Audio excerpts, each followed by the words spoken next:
I'm going to be telling you what I've been doing wrong this entire time when keeping my arboreal snakes, my emerald trees, my green tree pythons. What's been going wrong are these damn puppy pads.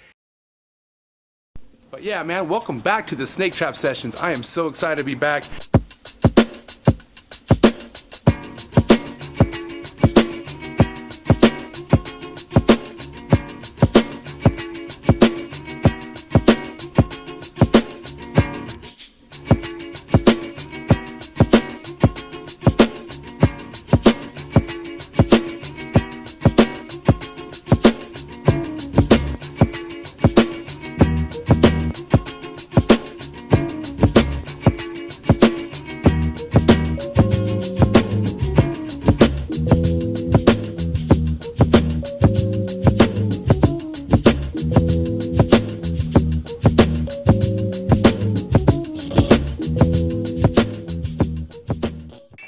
I'm going to be telling you what I've been doing wrong this entire time when keeping my arboreal snakes, my emerald trees, my green tree pythons. What's been going wrong are these damn puppy pads.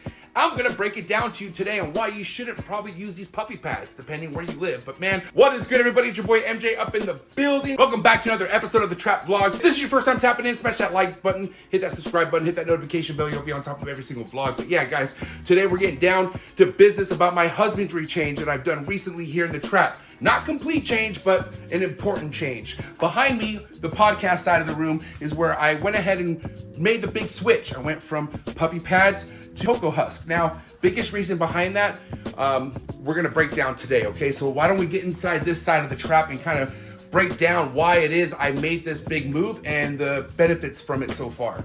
And here we are back. Yeah, guys, a little bit of change that we did recently in the room. You can tell we got two more focus cube 3x2x2 stack on top of the third level. I'm not too sure if I'm gonna add two more here and just make it look like a goddamn library, but either way, stacked, right? So super stoked. Shout out to the sponsor, Focus Cube Habitats. But guys, so many benefits I feel like so far that I'm already experiencing when switching from puppy pads to cocoa husk. Now, mind you, I mainly use the puppy pads for a couple big reasons, right? Easy to clean first and foremost. I thought it was actually good for humidity, but after speaking to Warren Booth on the most recent episode that I had with him, he explained that these puppy pads are designed to hold in the moisture and not let any out. So really, in a sense, the puppy pads are keeping the enclosure from being humid. And I didn't know that after using puppy pads for like 2+ years. I would say that's number one as far as why I would never want to use puppy pads ever again for my arboreal snakes. Now, mind you, I'm in California. It's a lot more dry where I'm at. A lot of other people can get away using paper or puppy pads because it's simply humid where they live.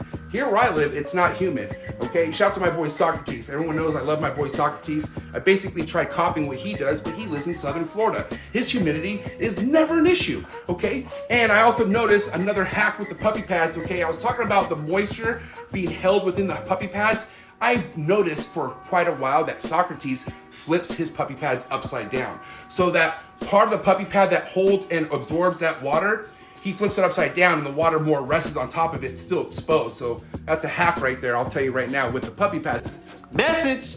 But I'm gonna give you another reason why you shouldn't use puppy pads from my personal experience. But my biggest thing, mainly with the emerald trees, is humidity. Humidity is so important for emerald tree boas, also for chondros, but mainly for emeralds. Why don't we go check out the emerald tree boas and see how it is inside their enclosure. Still simple, but yet a little different when it comes to this cocoa husk. I think it looks better. So yeah, a little bit of a switcheroo here as well, because these emeralds used to be on this side of the wall. Now they're on this side of the wall. Just because I wanted to switch it up. But yeah, here we have the row of emeralds here. We'll take a look at my one of my favorite emeralds, the Miss Willie line, produced by Rico Wilder. 2009 Miss Willie line Emerald Tree Boa. Used to be owned by my good friend Forrest Fanning, rest in peace. But yeah, guys, this is the new setup for my Emerald Tree Boas and Green Tree Pythons. Cocoa husk is been not only looking better, but man, holding the humidity to the standard that I wanted at. One of my biggest struggles keeping the Emerald Tree Boas was the humidity. And I had no clue that the entire time I was battling humidity with the puppy pad. So, super stoked, really happy with the cocoa husk. because now I just don't have to worry about humidity. I mean, what does that humidity say right there? I know we have the door open, but 88, 88, 90 humidity? Mind you, I just sprayed, but even when I spray, it holds that moisture. So it's perfect. Anyone knows if they keep emeralds, it's super crucial to have the perfect humidity for them, or else you're just gonna run into problems. So, and then we'll go ahead and check out my other emerald here, who just had a nice shed. And she needs to eat, to be honest. She's been off food for a couple months, but she just shed. So here is my other Miss Willie line, Emerald Tree Boa, also produced by Rico Wilder. She's just so gorgeous. But yeah, man, you gotta admit, even the cocoa husk, it just looks better, you know? I feel it looks a lot better than puppy pads. But I wanna say so far, the biggest benefit of switching to cocoa husk is for sure the humidity being on point. And since we're checking out the Miss Willie lines, we'll just go ahead and check out my other emeralds. But yeah, here's another Northern Emerald Tree Boa. He's digesting a good sized meal right now. And yeah, I just love it, man. Fresh, clean water, cocoa chip, pot those plants. You can't go wrong. And then right beside this Northern Emerald tree, we have another Northern Emerald tree. This is one of my younger ones, approaching about 3 years old. But yeah, she's gorgeous.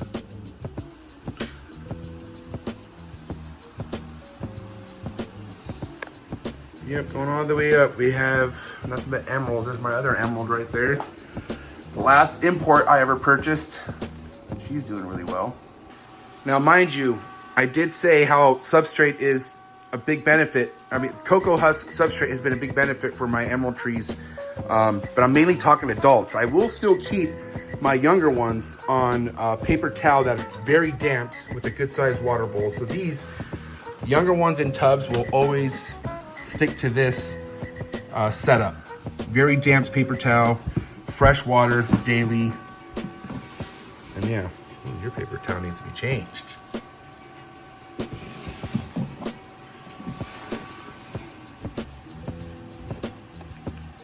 So yeah, not a complete switch. You know, you gotta keep what works.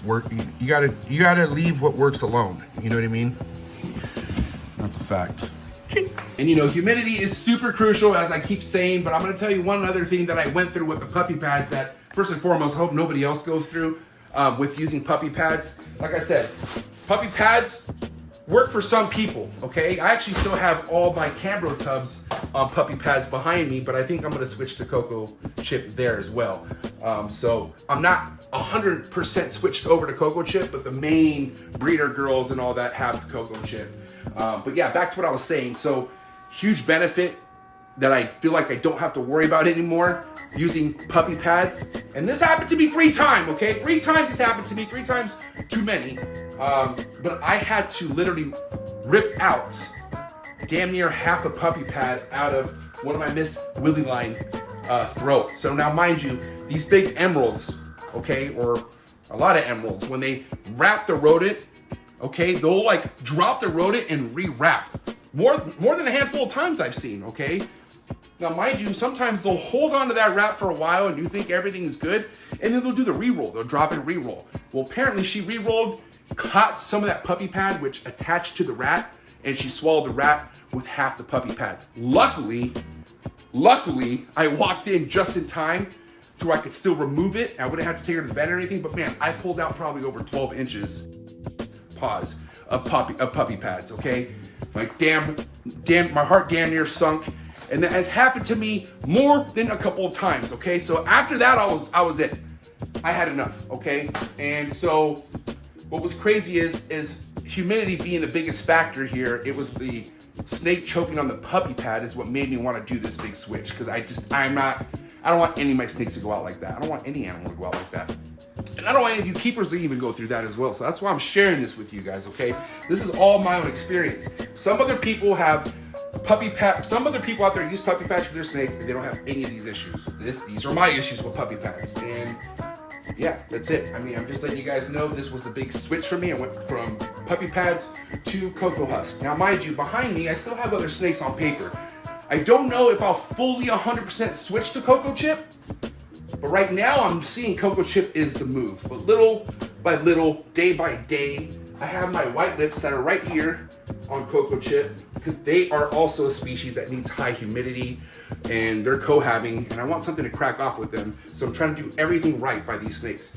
So cocoa chip for the white lips. Obviously my big girl retic on paper because cocoa chip and retics to me don't make sense, okay? My pop on olive possibly could be on cocoa chips. My scrub possibly could be on cocoa chips. I'll let you guys know. I'm gonna take it slow. I wanna see how all this goes first before I just completely switch over to cocoa chip.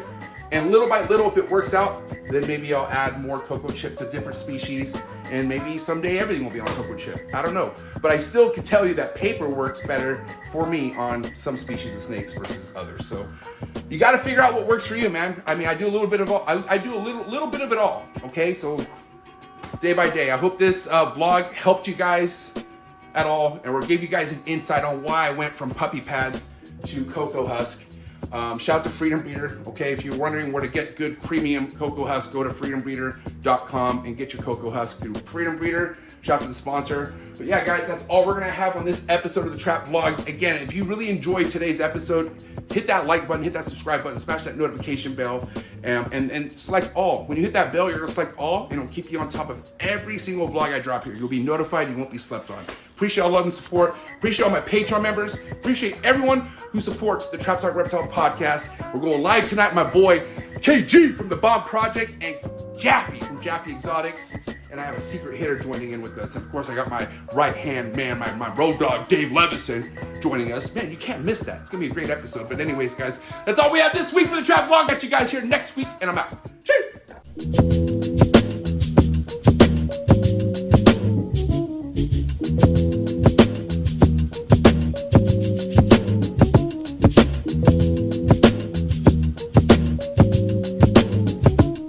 Thank you for watching this week's Trap Vlogs. Please remember to like, subscribe, hit that notification bell. That way you're on top of every single vlog I drop here on this YouTube channel. If you're looking for exclusive content, please click the very first link you see in the description below. Join the Trap Talk Patreon family. As soon as you join the Patreon family, you get a link to the Discord, which will tap you in with over 165 trappers. I'll catch you guys here next week for another Trap Vlogs, and I'm out. Cheers!